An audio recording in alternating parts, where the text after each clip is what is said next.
Hi guys, welcome to lesson 5 of math.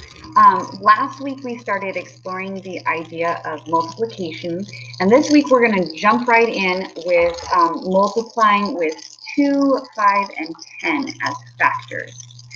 So the first thing that I kind of want to touch on is math vocabulary. So before we even jump into the practice pages, you may have noticed that I said the word factors just then.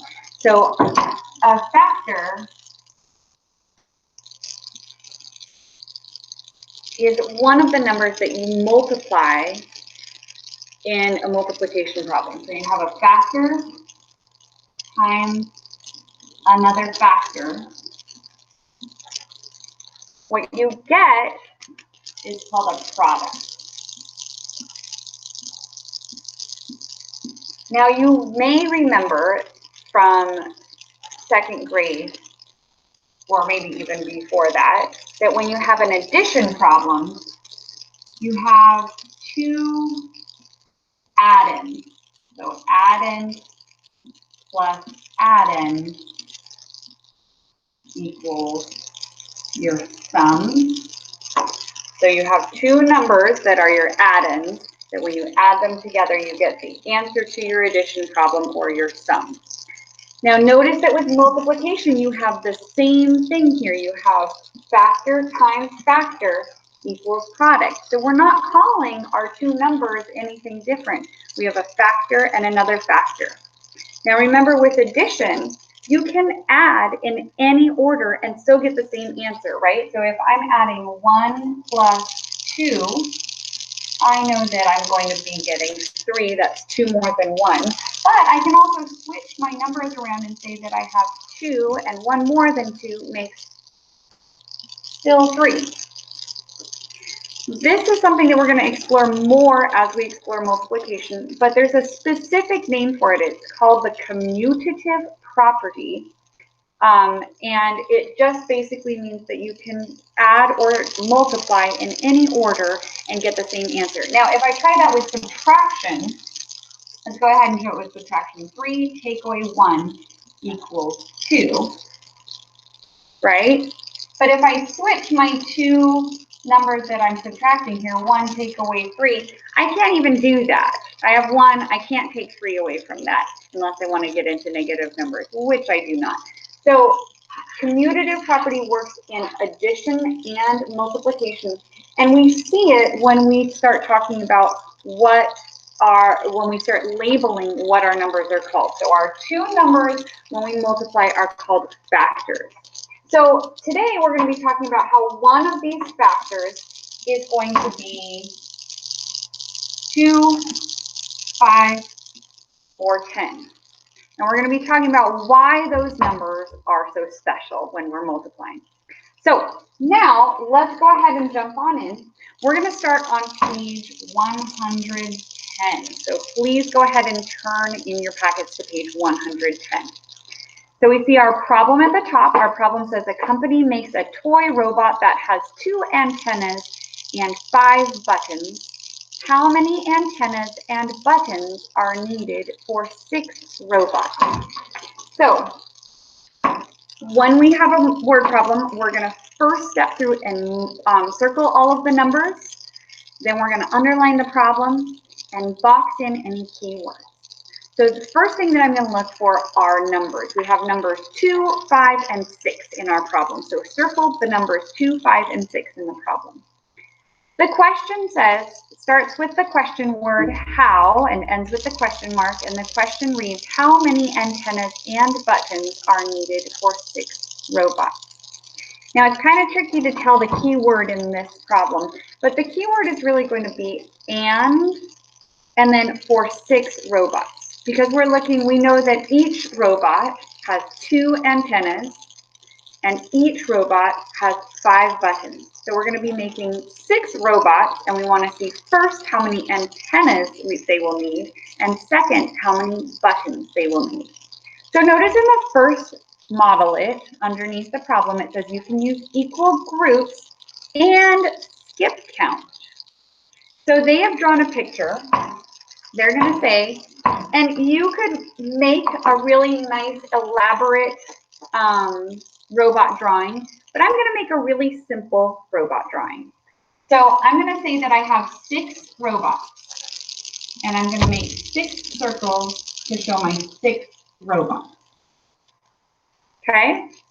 Now, for each robot, they get 2 antennas. So I'm going to go ahead and draw 2 lines in each circle to represent the 2 antennas on each robot. Now, to count them up, I can skip count by 2s because we've practiced counting by 2s, and it's really pretty easy. We can go 2, 4, 6, 8, 10, 12. So we know we have 12 antennas. If we were to write this as a multiplication problem, we would say we have 6 robots. Each one has 2 antennas. So we have 12 antennas for our 6 robots. Now, notice that I could also say we have 2 antennas on 6 robots, and we still get 12 antennas. Again, don't worry too much about that if that's bending your mind right now. We will get into that more later, but just something to notice.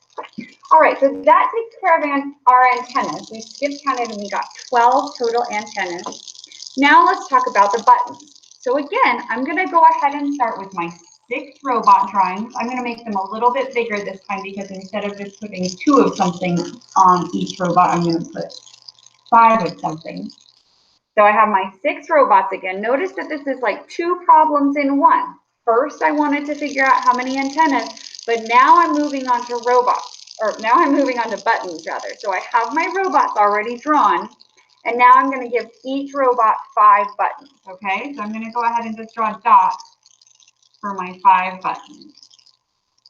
So that's 5 on 1, 5 on 2, 5 on 3, 5 on 4, 5 on 5, and 5 on 6. Now, just like with when we had 2 antennas, 5 is also fairly easy to count by. So we have 5 buttons on 6 robots. So we can count by 5 to count up how many buttons we've drawn in our picture. So 5, 10, 15, 20, 25, 30. I would have 30 buttons on each of the 6 robots, not on each of the 6 robots, on the 6 robots. So we said that I have 12 antennas for 6 robots and 30 buttons for 6 robots. So if we were going to write in our answer, that's what we would write. 12 antennas, 30 buttons. We would want to make sure that we're labeling it, not just put in the numbers because that would be confusing because we're talking about 2 different things here. Now go ahead and go on down all the way to the bottom and you'll notice that it says you can also use arrays and skip count. So remember, an array is just where you're lining up. I'm going to move my camera over. An array is just where you're lining up and creating kind of like a grid for your multiplication problem. So for example, if I had 2, I would start with 2 in each row, and then I'm going to put 6, or I'm sorry, I would have 2 in a row, and then I'm going to do 6 dots for each column, right? So I have 1, 2, and I'm going to do that 6 times. 1, 2, 1, 2, 1, 2, 1, 2, 1, 2. So now I have 1, 2, 3, 4, 5, 6 in this row, in this column, and 1, 2, 3, 4, 5, 6 in that column. So again, I could skip count and say I have 2, 4, 6, 8, 10, 12 in my array, right? And I could do the same thing for 5. I could do 6 rows of 5 buttons. And I would skip count that up and find that I still got 30. I'm not going to take the time to draw that one because it has a picture of it in your book already. All right. So go ahead and turn to page 111 now, and it says, now you will use the problem from the previous page to help you understand how to multiply with 2, 5, and 10. So far we haven't gotten into 10 yet, but we are talking about 2 and 5. So number 1 says, look at both modelets. What multiplication equations can you write for the number of antennas and the number of buttons? So no matter how we show it, whether we show it with a picture or whether we show it with an array, we have 2 problems in our word problem. We have 2 6 times, and we have 2 5, oops, nope. We have 5 6 times. So remember, we had 2 antennas on 6 robots, and we have 5 buttons on 6 robots. So we have 2 different problems, how many antennas and how many buttons, okay? So number 2 says, how do both models use skip counting? Well, even if you draw a picture or draw an array, you can skip count by 2s or by 5s to find your answer. So for antennas, we skip counted by 2s 6 times. And a helpful technique when you're skip counting is to hold up a finger until you get to how many you're trying to count by. So I'm going to hold up a finger for each 2 that I count until I have 6 fingers that I'm holding up. Ready? 2, 4, 6, 8, 10, 12. So my answer for 2 times 6 would be 12. Now I'm going to do the same thing counting by 5s. I still want to hold up 6 fingers because that's how many I'm counting by 5s. But this time, instead of counting each finger as 2, I'm going to count it as 5. Ready? 5, 10, 15, 20, 25, 30. So my answer for my second problem would be 30. So no matter which way we show it, we're still skip counting 2s to find how many antennas, and we're skip counting 5s to find how many buttons. Now, number 3 says, if you take the antenna array in the second modelet and turn it, what would the equation be for each array? Okay, so what they're showing is they have 2 dots in a row, and we're going to do 6 rows, right? 1, 2, 3, 4, 5, 1 more makes it 6. So that would be like saying I have 2 rows. I have 2, whoops. Actually like saying I have 6 rows, each with 2 in it. I have 6 times 2. Now what they're saying is, what if I took it and I flattened it on the ground? So now I have a row of 1, 2, 3, 4, 5, 6, and I have 2 rows of 6. So for the first one, I said that I have 6 rows, and each row has 2 in it. Here I have 2 rows, and each row has 6 in it.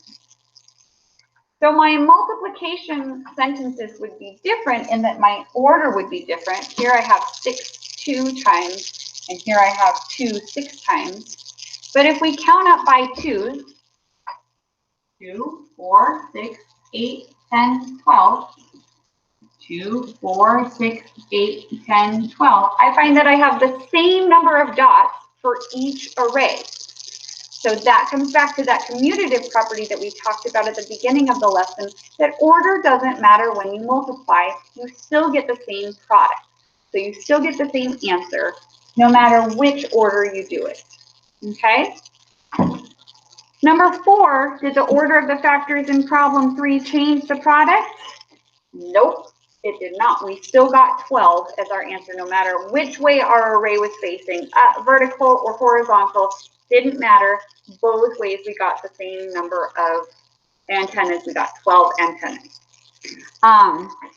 Number 5, what addition double fact can you write for the turned array in problem 3? Oops, which I already erased. So you have 1, it fell off my table. 1, 2, 3, 4, 5, 6.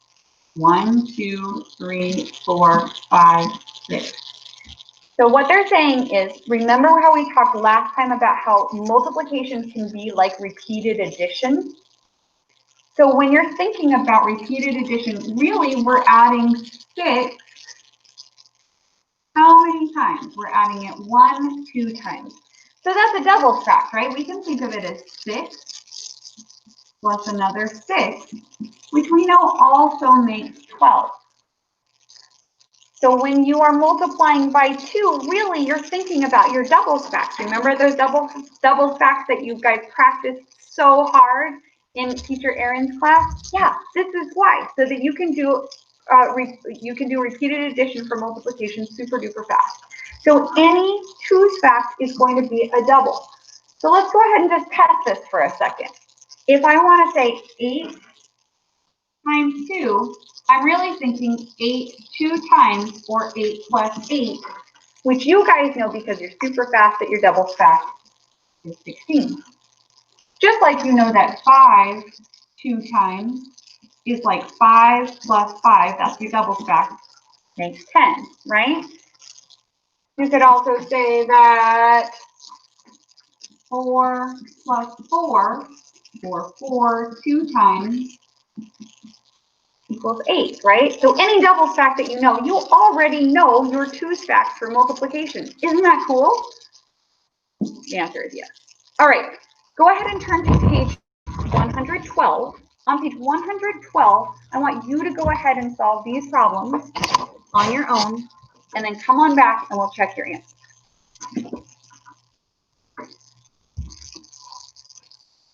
Did you pause the video? Okay, good. All right, now that you've completed number 7, 8, and 9 on your own, we're going to go ahead and check your answers. So number 7 says, how much is 5 groups of 10? Write a multiplication equation and show your work. Okay, so we're going to have 5 groups of 10. So what you could do is you could draw a picture. We're going to make 5 groups, 1, 2, 3, 4, 5. And you could put 10 of something in each group, but I'm going to do an even faster way. I'm going to just go ahead and write 10 in each of these. Because now I'm thinking that I have 10 plus another 10 plus another 10 plus another 10 plus another 10, right? But I also know how to count by 10. So I'm going to count by 10s to find my solutions. But I know that I have 10, 1, 2, 3, 4, 5 times. So I'm going to write out my multiplication sentence first, and then I'm going to count by 10s to find my answer. 10, 20, 30, 40, 50. 10 5 times would equal 50. So you should have either 10 times 5 or 5 times 10 written down along with your answer of 50. All right, number 8. How much is 10 groups of 5? Oh, we just found that. That's 50. But wait a minute. Before we said that we had 5 groups of 10. Now we're saying we have 10 groups of 5. Well, let's double check and make sure that we have the same answer.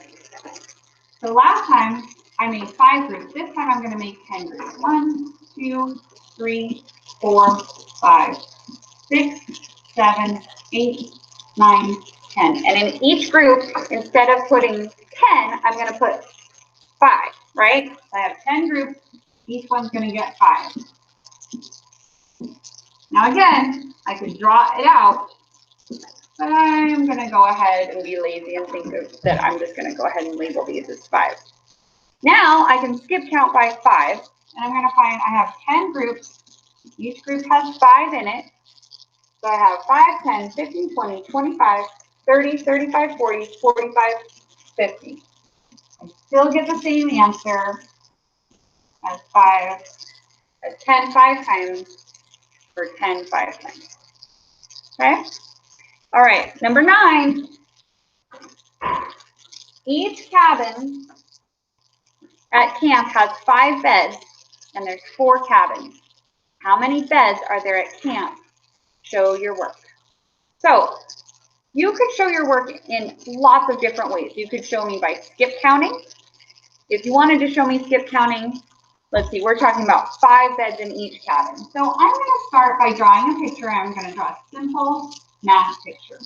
So we know that we have 4 cabins. So I'm going to actually draw 4 cabins. Now, it doesn't matter if my cabins look like cabins or if they just look like groups, it's going to show the same thing. Now in each cabin, I'm going to put 4 beds.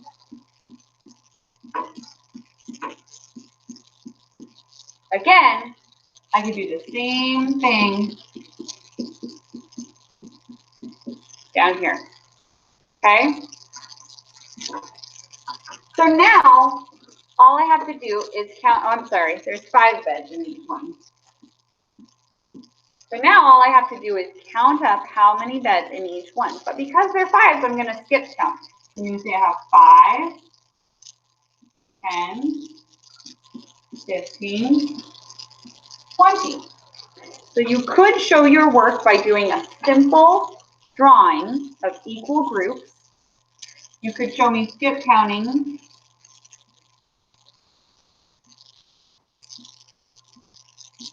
this way. You could also show me an array. You have 4 cabins rather, and you have 5 beds in each cabin.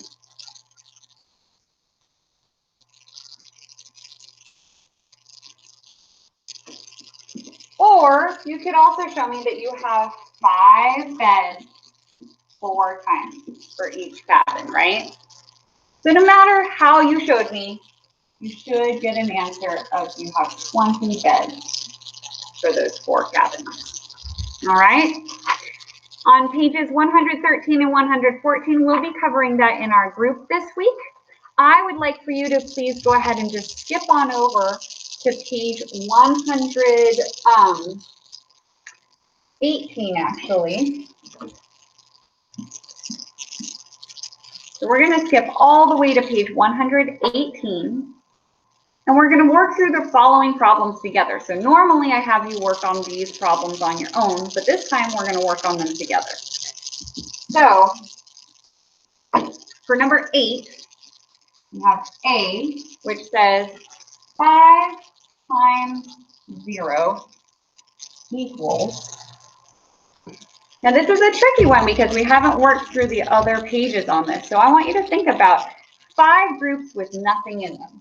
I'm going to go ahead and draw my picture of that. So here's my 5 groups, 1, 2, 3, 4, 5, and I have nothing in this one, nothing in this one, nothing in this one, nothing in this one, and nothing in this one. So what I'm going to do is I'm going to go ahead and add repeatedly. I have 0 plus 0 plus 0 plus 0 plus 0. I have 0 5 times. So let's go ahead and see what happens when we add it up. I have 0, I'm adding nothing to it. Still 0, right? Adding 0 to that, still don't have anything. Adding 0 to that, nothing. Still adding 0, I still don't have anything. So after all of that adding, I get nothing. I have an answer of 0. 5 times 0, 0 5 times, it doesn't matter how many times you add up 0, you're always going to get 0 as your answer. Now this is a fun one. Just like we talked about the commutative property where order doesn't matter when you multiply, we also have a couple of identity properties in multiplication. Any number times 0 is always going to be 0. So let's go ahead and try this with a different number, okay, just to prove my point.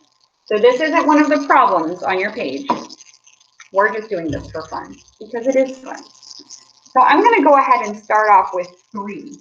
Okay, I'm going to have 3 0 times, or 0 3 times, because that order doesn't matter. So I'm going to have 0 plus 0 plus 0. 0, add nothing to it is 0. 0, add it again, still nothing. My answer is still 0. So no matter how many times you add 0, we could add 0 100 times.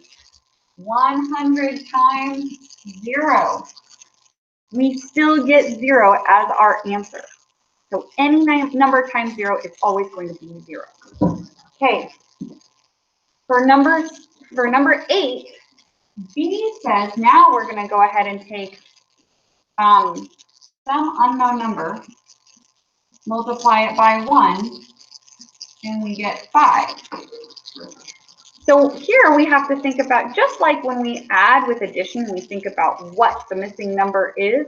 Here we're thinking about what the missing number is in our multiplication problem. So we have some number 1 time, and that's going to equal 5. So I can think of this as I have one group, and I need to have enough in that one group that then I get 5 at the end. Well, 1, not there yet. 2, not there yet. 3, not there yet. 4, not there yet. 5, yep, I'm there. I have one group of 5. 1 times 5 equals 5. Or 5 1 time also equals 5. So for B, our missing number that we're going to fill in is 5. Now remember how I said that there is more than one identity property for multiplication? Yeah, the second one is any number times 1 is always going to be itself. So if I have 6 1 time, I still have 6. If I have 100 1 time, I only have 100. Okay, so any number times 1 is going to be itself. Any number times 0 is going to be 0. Okay, for C, we have 3 times something equals 0. Well, we just got done saying that any number times 0 is going to equal 0. So we know that this has to be 0 because we started with 3. We have 3 0 times. We have nothing at the end. All right, and for D, it says that we're multiplying 3 times 1. So we can think we have 3 1 time. Our answer is going to be 3 for D. Okay, number 9, which of the following facts have a product of 0? So remember, any number times 0 is going to equal 0. And a product is the answer to a multiplication problem. So let's look at A. A says 1 times 0. Oh, it has a 0 in it. Our product is going to be 0. So we would circle A as an answer. B says we have 0 1 time. Oh, there's a 0 in it. We're going to get 0 as an answer, as our product. So go ahead and circle B. C says we have 10 1 time. Now there's a 0, but it's attached to our 10. So that's like saying I have 10 1 time. I don't have 0. I have 10. So that would not be an option. Okay, so don't circle C. D says I have 5 1 time. Remember how we talked about any number times 1 is going to be itself? Yeah, so we're going to get 5 as our product. We're not going to get 0. That would not be 1. Don't circle D. Last one says we have 5 times 0. Oh, it's times 0. We're definitely going to get 0 as our end. So you should circle A, B, and E for number 9. All right. Number 10 says draw a model to show 4 times 10, or I'm sorry, not 4 times 10, 4 times 0, and then find the product. Well, remember how we made equal groups? So we can show it by showing our equal groups. I have 4 equal groups, but I'm going to put nothing in each of these groups because I have 0 4 times, right? So 4 times 0 is going to equal 0. Another way that I could show this is with repeated addition, right? I'm going to add 0 4 times. So 0 plus 0 plus 0 plus 0. I've added it 4 times. I still get 0. 4 times 0 is 0. Okay? On the next page, pages 119 and 120, we will be covering in our practice session as well. Pages 121 through page 124, you can go ahead and do for some extra practice because multiplication is so much fun. The big takeaways from this lesson: for multiplying 2s, 5s, and 10s, you can skip count. find your answer. For multiplying by 1, your answer is always going to be the number that you start with, that identity property.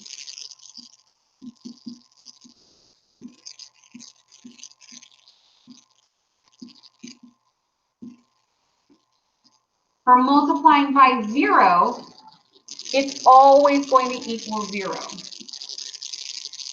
That, again, that identity property for 0.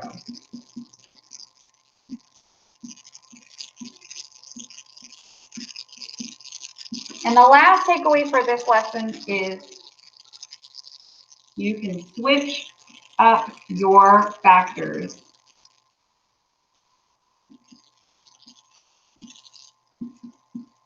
And you will still get the same answer. So that's that commutative property.